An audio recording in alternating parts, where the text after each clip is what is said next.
higher risks of infection. So we've got, in our region, we've got 4 areas that are deemed to be in national intervention, or where we're seeing low compliance, for example, on public transport or transport hubs in public places, then we will be prepared to move more swiftly through the 4Es and take enforcement action where we're seeing people willfully or repeatedly flouting the rules. Bright-coloured plastic barriers have appeared on many streets and town centres to help widen footpaths so people can socially distance as they walk past each other. But in Cheltenham, they've proved unpopular with some, including traders and disabled drivers who say they can no longer park. It's really problematic, you know, and for elderly people and other disabled people like myself. It's been awful. It's so much so that I don't come to the shops down here, which is really sad when I live 5 minutes up the road. Gloucestershire County Council told ITV the barriers were put in place to help local retailers reopen safely as lockdown eased, while maintaining parking for blue badge holders and access to loading bays. People in Staffordshire are being reminded about the benefits of a staycation as part of celebrations for World Tourism Day. Officials say iconic attractions like the Alton Towers Resort help local businesses who have been affected by coronavirus.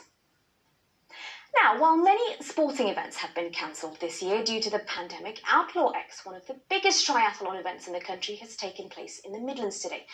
Athletes competed in the 950-metre swim and a 56-mile bike ride. Competitors from across the region took part, with all the races happening in a COVID-secure environment. Time now to look at the football action from this weekend.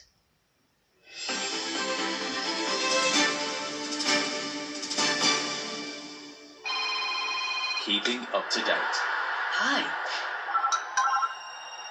Hi, proud sponsors of ITV Regional Sports Report. Now, there was a mixed bag for our results football teams in the Premier League and the Championship over the weekend. Jake Gilbert reports at the start at the Hawthorns.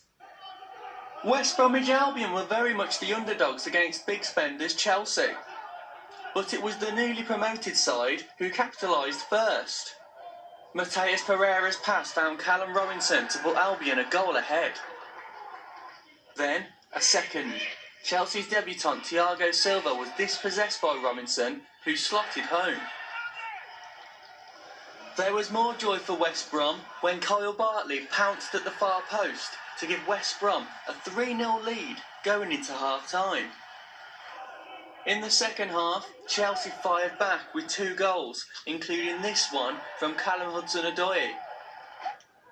It looked like Slaven Bilic's side were going to hold on until the 3rd minute of injury time, when Tammy Abraham delivered a final blow to West Brom, who had to settle for a point.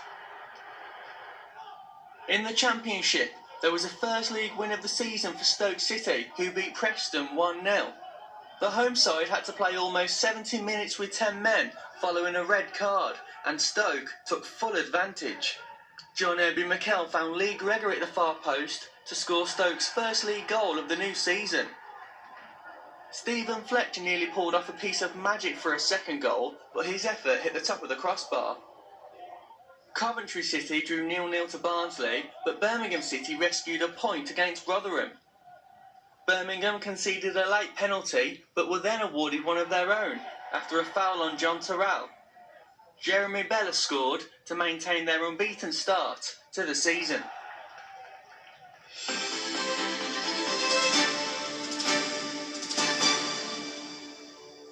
Time now to look at the weather forecast. Here's Amanda Houston.